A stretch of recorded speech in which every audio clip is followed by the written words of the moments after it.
Hello and welcome to this week's US Stock Market Report. I'm Dale Gillham, Chief Analyst at Wealth Within. Now this week I'm going to be discussing learn how to profit from stock trading, the Dow Jones and this week's stocks of interest.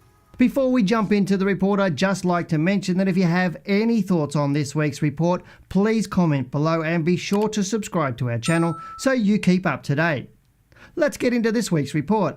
When it comes to learning how to profit from trading the share market, it is important that you understand who you are and how you approach your trading, as this will enable you to manage yourself and your trading rules much better so you consistently profit. But herein lies the issue as to why most are not profitable. Let me explain. A few years back I launched an inexpensive 11-lesson course called Trading Mentor, which was designed to introduce people to some simple but powerful strategies that would enable them to learn how to profit from share trading on a consistent basis. The reason for this was because of a number of people who were contacting us simply wanting to learn how to buy and sell. In their mind, they were thinking if they learnt some rules that allowed them to just buy and sell, that this would teach them how to win more than they lose. Now, while on the surface this sounds logical, no rule works all of the time in all markets. Instead, different rules are used for different markets. And there is so much more that needs to be considered when buying and selling than just rules alone, which is why I wrote the Trading Mentor course. When talking to these people, I found that the majority were not achieving their goals because they had been influenced by many market myths, in that they had false or misleading views as to what trading actually is, the best way to become a trader, and or what they needed to know in order to become profitable.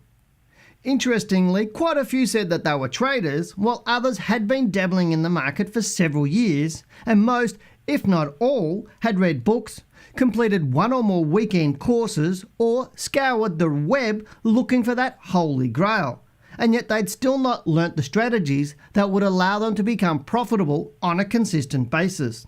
In fact, a common question that is asked by those new to the market is, can you tell me what the best share trading strategy is to use?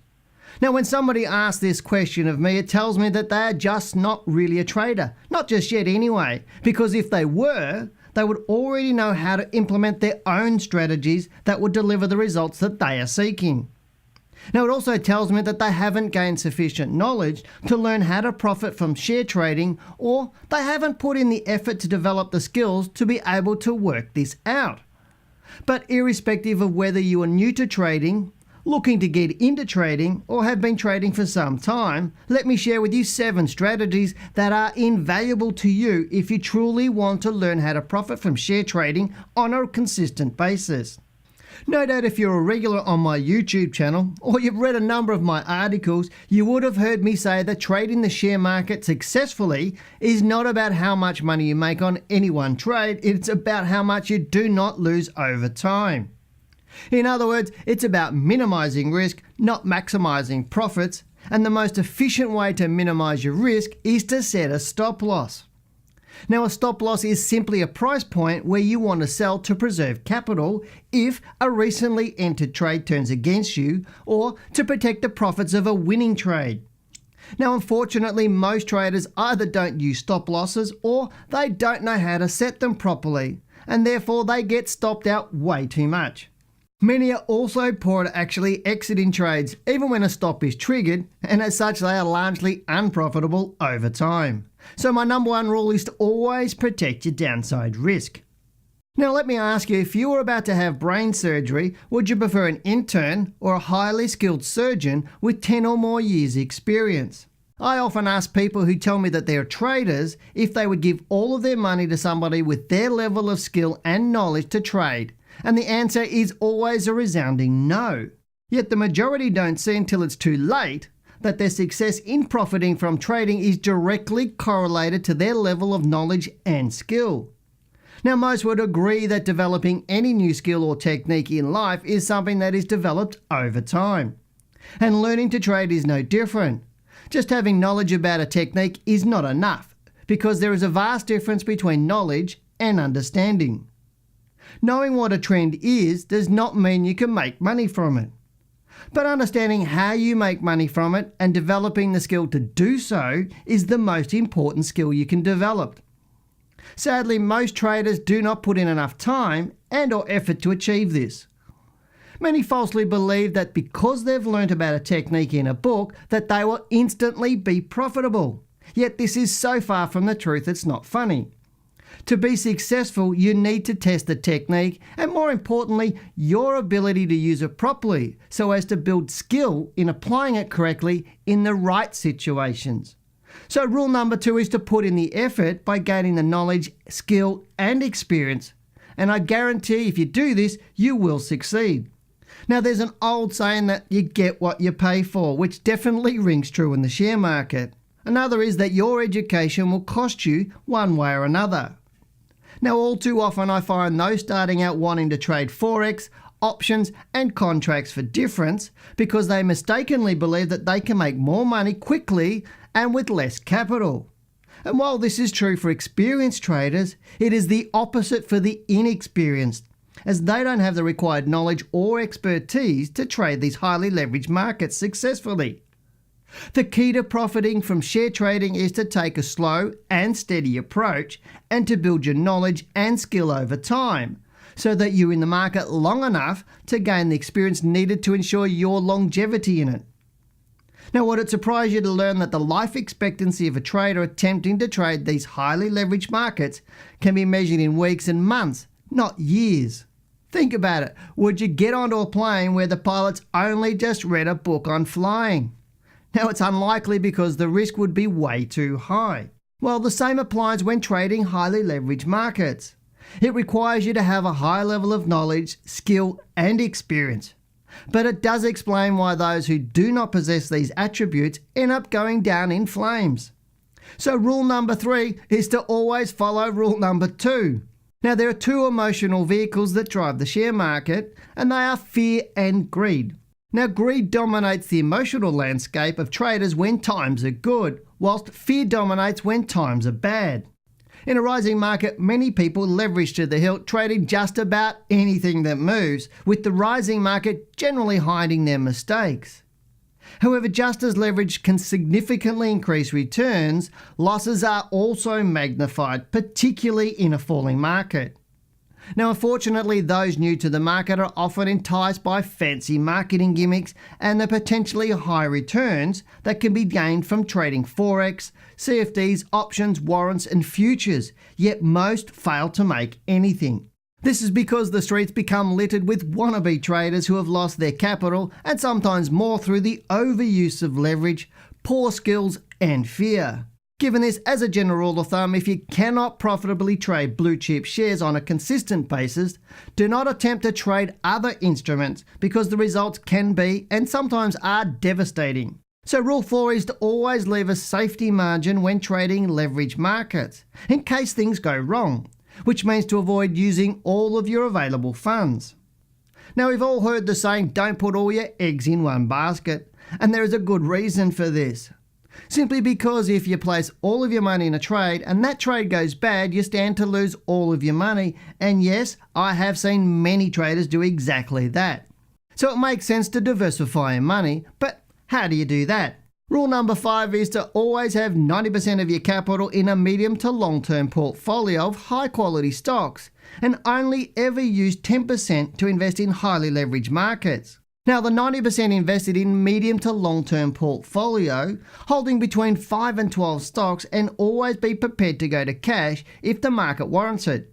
Of the 10% invested in highly leveraged markets, never hold more than 4 positions at any one time, so as to minimise your risk, and only ever invest 80% of that available capital, leaving the remaining 20% in the event of a margin call. Now, did you know that the logical part of your brain is much smaller than your emotional side? But if you want to make smart decisions about money, you need the logical side to dominate.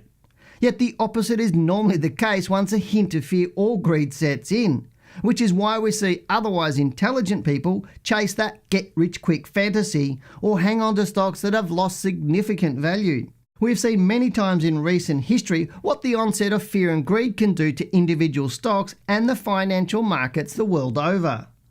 But there is a way to avoid getting caught on the wrong side of this, and that is to have a solid plan in place as to how you will manage yourself and your investments so that you minimize any potential downside both financially and emotionally.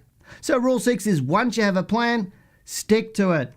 Success will happen when you apply the first 6 strategies. However, your long-term success requires you to also spend some time on self-exploration. And this is why knowing your why, or at least one thing that is driving you to want to trade successfully. For most people, this will be about family, lifestyle, or a personal challenge. Now, you may be thinking that you've heard all this before. However, if that's the case and you still haven't applied yourself to the task, then my message has probably come to you at the right time. Remember that really successful people set goals, and this not only allows them the freedom to focus on what they want, but more importantly, in the process of setting these goals, they really come to connect with their why, which creates a powerful, motivating force to achieve their goals. So rule number 7 is to follow all of the rules above, because I guarantee that if you incorporate these 7 strategies into your overall approach to learning how to profit from the share market, you will dramatically increase your chances of success.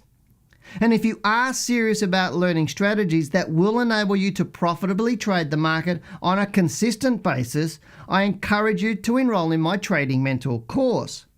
So now let's get stuck into this week's stocks. Please remember that this report is an educational tool, and as such your personal circumstances have not been considered in the analysis of the compilation of the shares included. The content of this report cannot be considered personal financial advice. If you have not done so before, please pause this recording and view the disclaimer on the screen. We hope that you enjoy this week's report. Okay, everybody, I've got a weekly bar chart of the Dow Jones Index on the screen, just to give you a bit of an update on exactly what's going on here.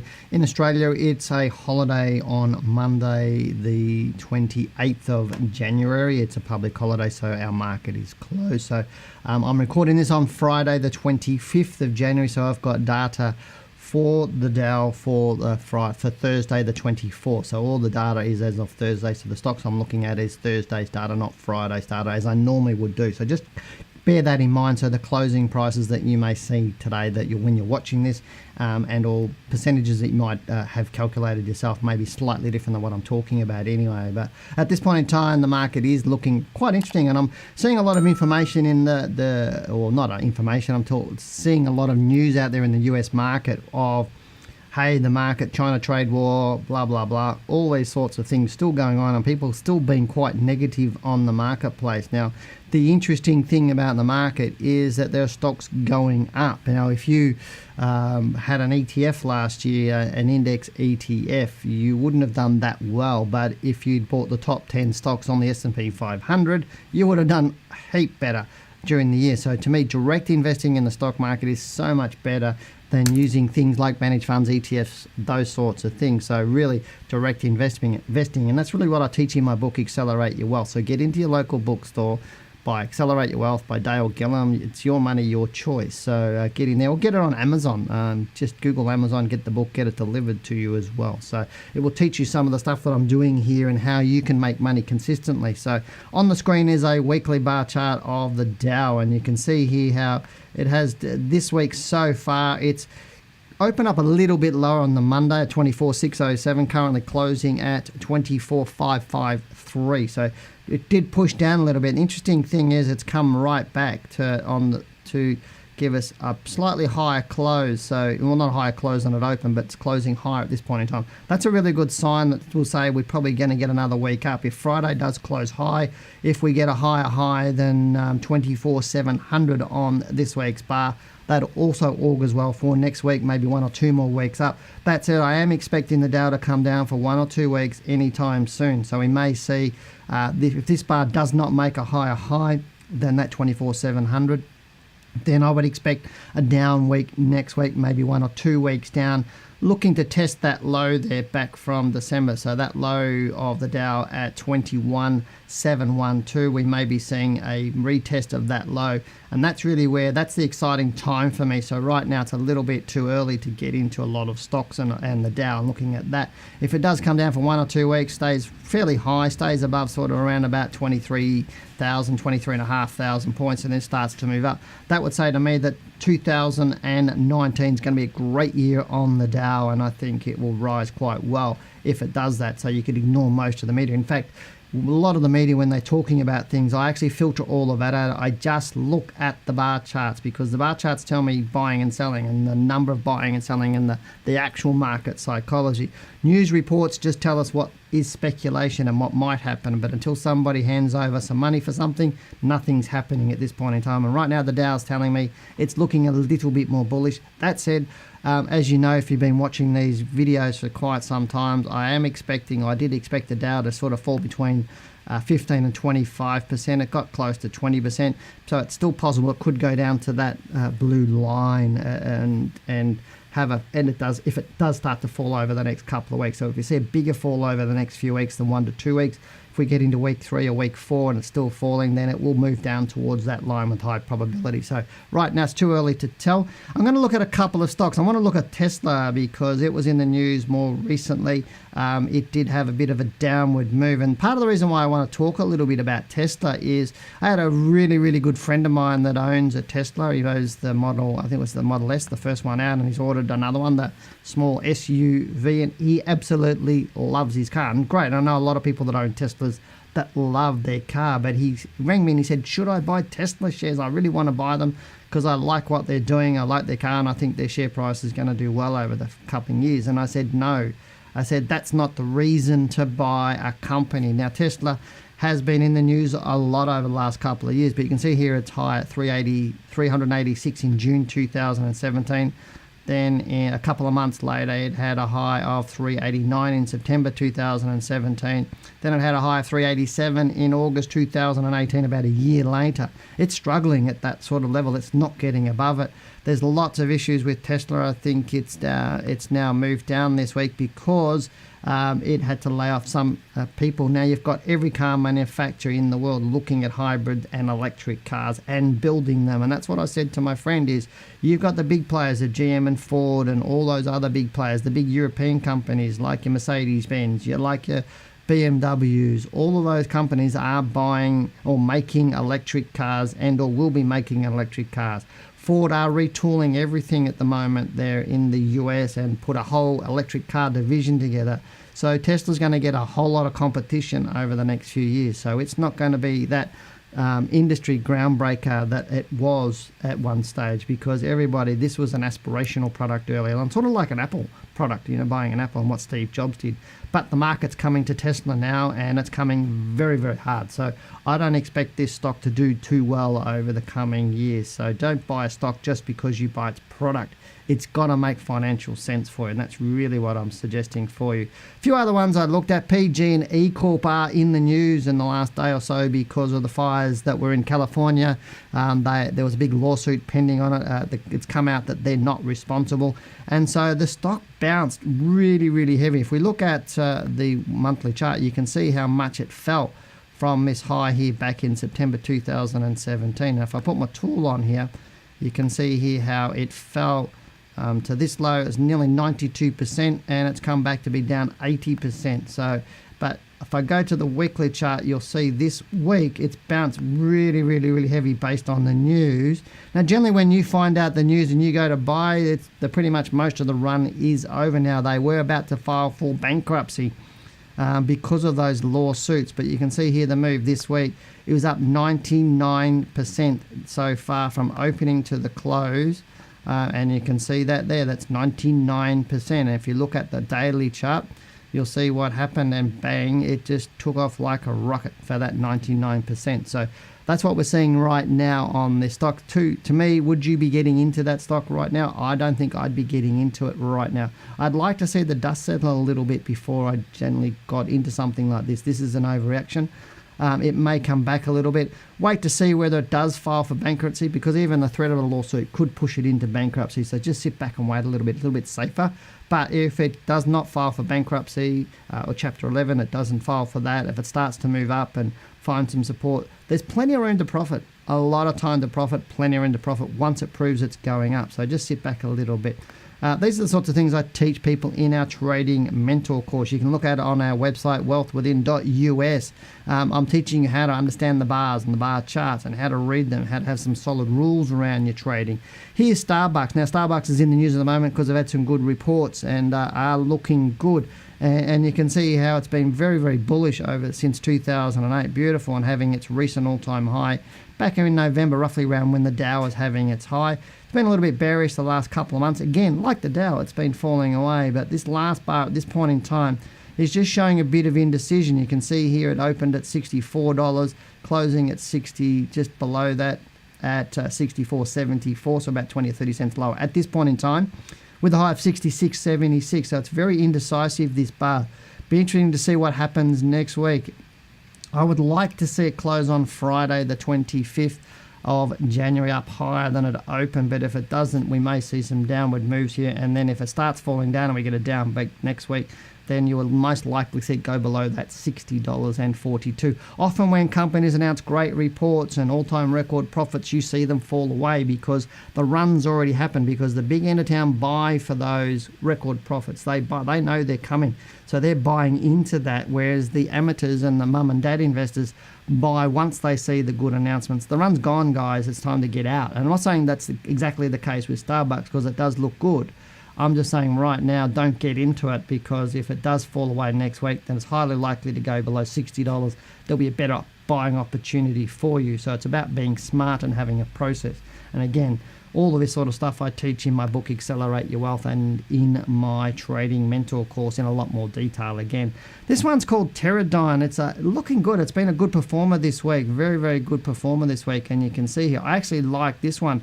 And I watch what's going down, not what's going up. So I look for stocks that are good stocks that have been going down for a period of time, then look to get at them just after they fall away. And somebody said to me yesterday, I was talking with somebody and they said, can you really time the market? And I said, absolutely you can. You can definitely time the market, but it's not about picking the lowest price or the highest price. It's picking what direction it's going into and running onto it. So when a stock is turning, we saw this stock move from its all-time high, and you can see the same sort of bar there that we just saw on that previous stock. It opened at 45, closed at 45, but at a high of $50 and a low of $43. So a lot of indecision. So you know it's going to go down from that point of view. But this bar here for this month is looking decidedly strong, especially if we can close. If it can close, at the moment it's closing at $36. If it can close above that high, the open there at 36.64, and